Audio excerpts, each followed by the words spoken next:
Hello guys, so if you are unable to um, send SMS on Telegram, this is what you have to do. So first of all, you have to be on your phone menu, then you tap on the settings app.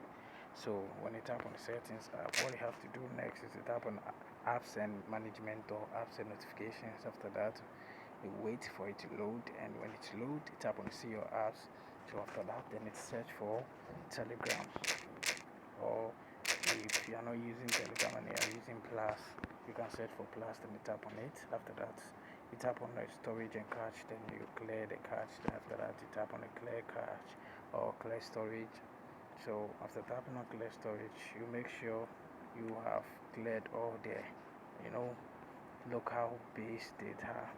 And after that, what you have to do is to go to your phone menu again, then you search for Play Store.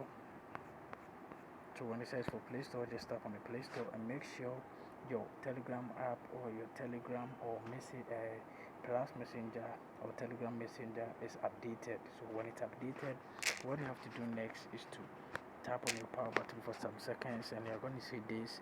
So you tap on the restart or reboot, then after that you tap on OK to restart itself. So thank you very much for watching this video. See you in the next one, and I hope this video will help you. If you have any question, let me know in the comment section. See you in the next one. Peace.